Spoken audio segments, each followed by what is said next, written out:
What would you do if a stranger knocked on your door and called you father? Would you welcome them in or shut the door on a truth that could shatter your family forever? This is the story of Emeka, Chioma, Ada, and a girl who arrived with the rain, bringing secrets, heartbreak, and a choice that would change their lives forever. In the bustling city of Lagos, Emeka worked hard at his job.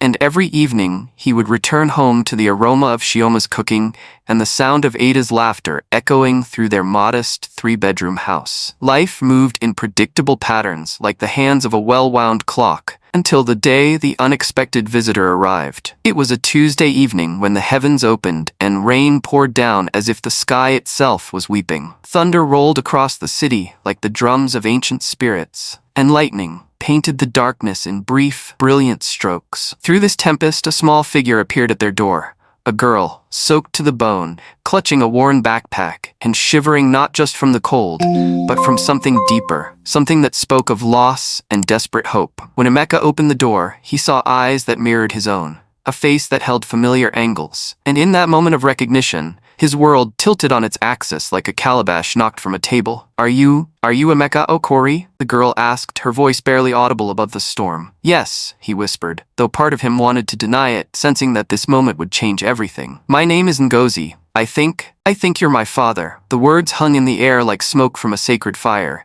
and Emeka felt something deep within his chest crack open, not breaking, but awakening. Like a seed that had been dormant for 14 years, suddenly feeling the first drops of water. Behind him, Chioma's gasp cut through the sound of rain. She had been arranging flowers in the hallway, humming softly to herself, completely unprepared for the storm that was about to enter her life in the form of this small, drenched girl. Emeka.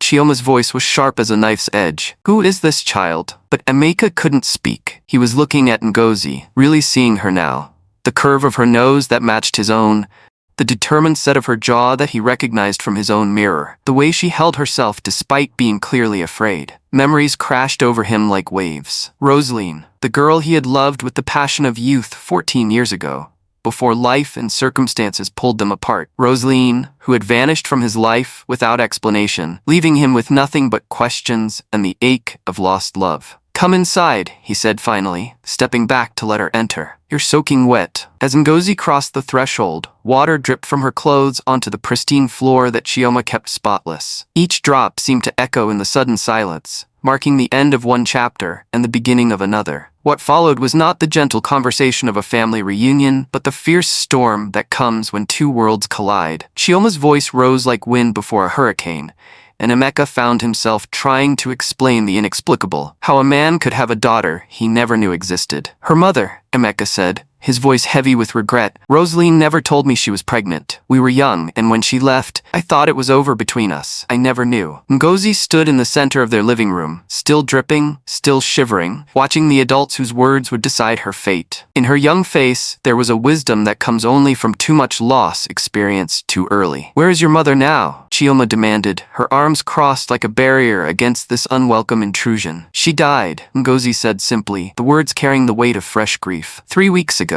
Tuberculosis. She told me about my father before she passed. She said if anything ever happened to her, I should find Emeka Okori in Lagos. The revelation hit the room like a physical blow. Chioma's anger faltered for a moment, replaced by something that might have been sympathy, but it quickly hardened again into resentment. From upstairs came the sound of small feet, and Ada appeared on the staircase, rubbing her eyes. She had been awakened by the raised voices and now stood looking at the strange girl in their living room with the curious innocence of childhood. Daddy, is she? Ada asked. Emeka looked from his known daughter to his unknown one. And in that moment, he made a choice that would ripple through all their lives like stones thrown into still water. Ada, he said gently, this is Ngozi. She's your sister. The words hung in the air like incense in a shrine, sacred and powerful. Ada's eyes widened, but not with fear or resentment, with wonder. My sister? She asked, and then, with the easy acceptance that children possess, she smiled. Are you going to live with us? It was Chioma who answered, her voice cutting through the moment like a machete through tender shoots. No, she is not. But the spirits of fate had other plans, and despite Chioma's protests, Ngozi remained. Emeka, awakened to his responsibilities by the sight of his daughter's vulnerable courage, insisted she stay until they could figure things out. But as days turned into weeks, it became clear that figuring things out would be more complicated than anyone had imagined.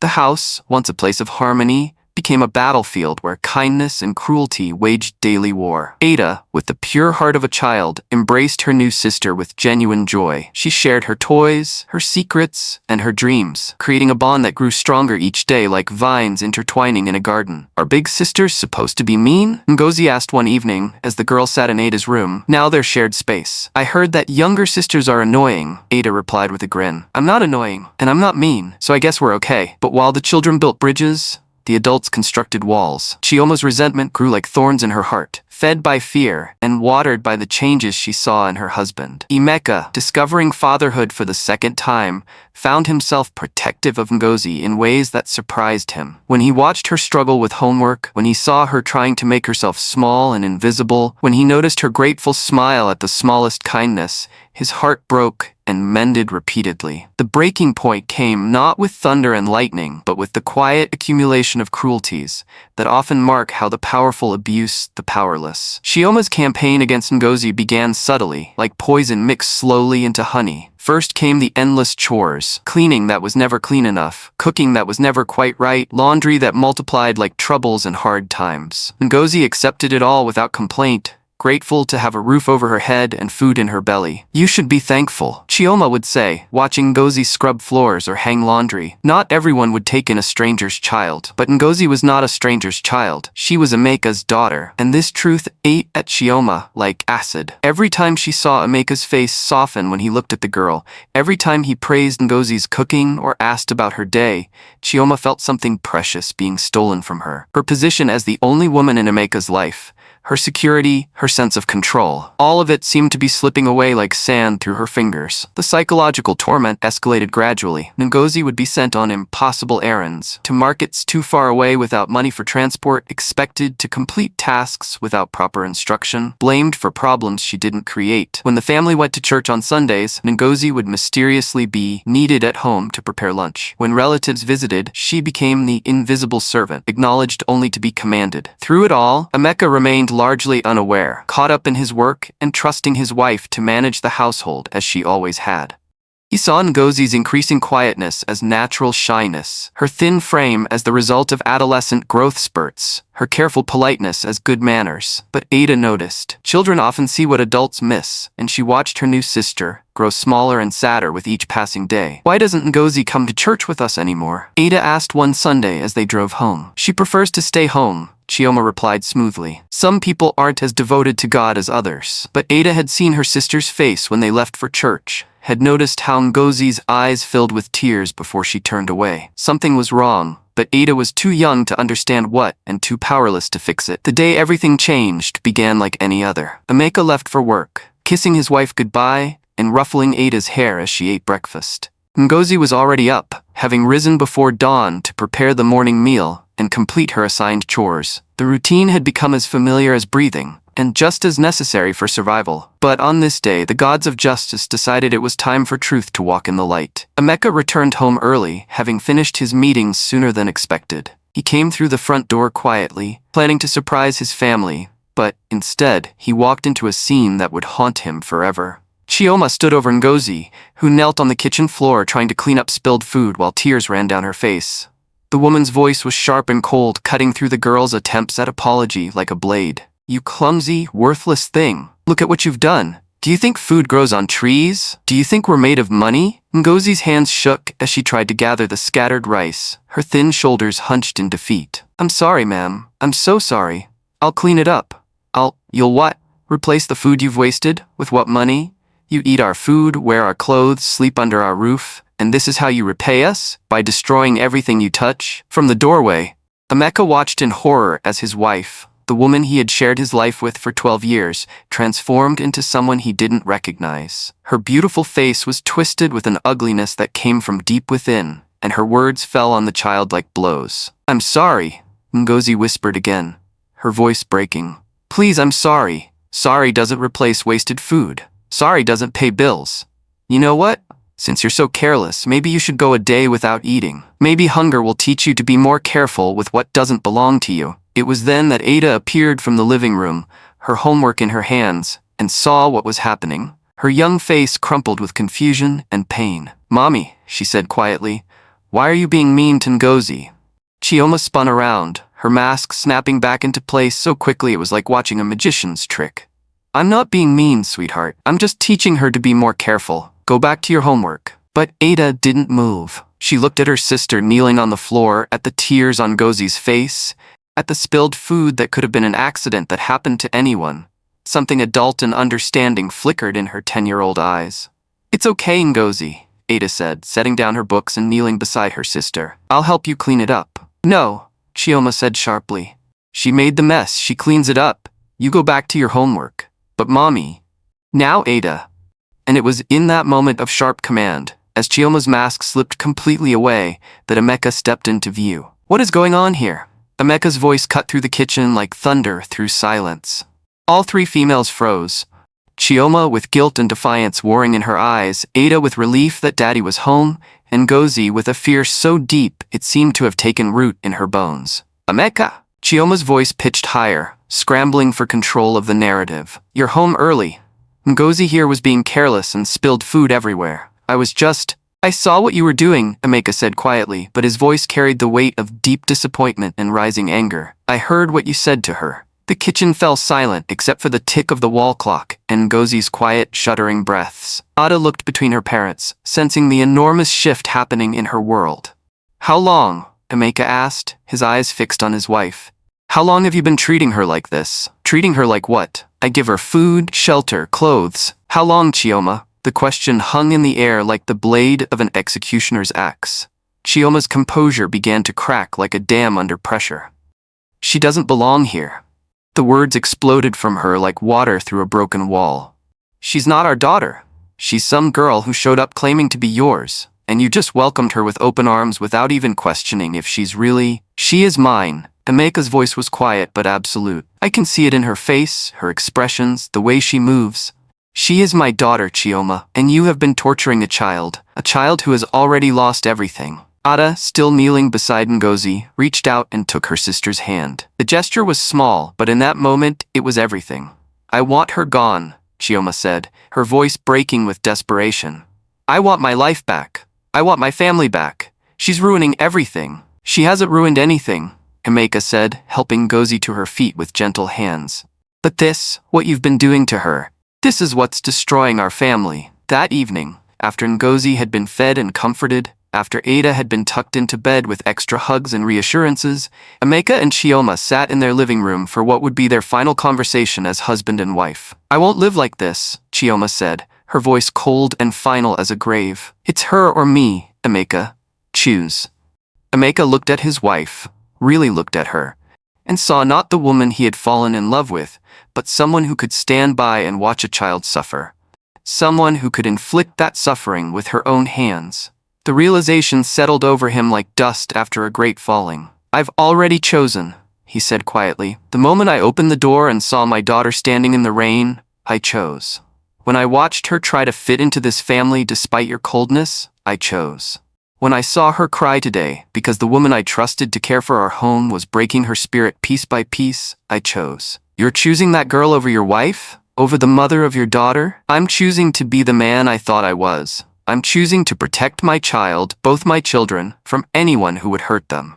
Even if that person is you. She almost stared at him as if he had struck her. Fine, she said, standing with rigid dignity. I'll pack my things, but I'm taking Ada with me. No. The word fell between them like a stone into still water, creating ripples of shock. What do you mean? No, she's my daughter. She's our daughter, and I won't let you take her away from her sister or use her as a weapon against me. If you want to leave, leave. But Ada stays here, in her home, with her family. Her family? That girl isn't family. She's a 14-year-old orphan who has done nothing but try to earn the love and acceptance of the only family she has left. If you can't see that, if you can't find even a shred of compassion for her, then maybe it's better that you go. The words hung in the air like smoke from a dying fire. Chioma's face cycled through emotions. Rage, disbelief, hurt, and finally, a cold determination. I'll go to my sister's, she said, and when you realize what a mistake you've made, when that girl shows her true colors, don't come crawling back to me. She paused at the doorway, looking back at the man she had shared 12 years of her life with. You'll regret this, Emeka. You'll see. But as the door closed behind her, Emeka felt not regret, but relief. For the first time in months, his house was quiet, not with tension, but with peace. In the days that followed, the house slowly transformed. Without Chioma's sharp edges and constant criticism, Ngozi began to unfold like a flower that had been kept too long in darkness.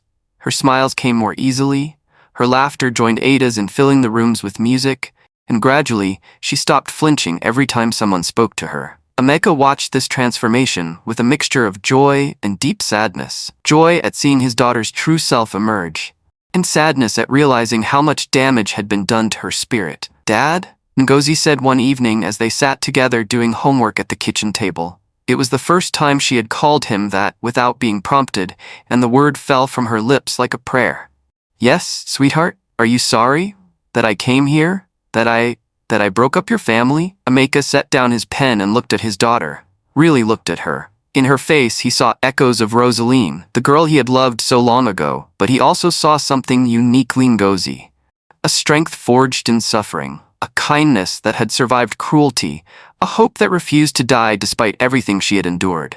"Ngozi," he said, taking her hands in his, "you didn't break anything. You revealed what was already broken. You showed me who I really am, and who I want to be. You are not a mistake or a burden or an intrusion. You are my daughter, and having you here has made me complete in a way I didn't even know I was missing." Tears filled her eyes, but they were different tears than the ones she had cried in months past. These were tears of relief, of belonging, of finally being home. "Besides," he added with a grin, "who else is going to teach me how to make proper jollof rice?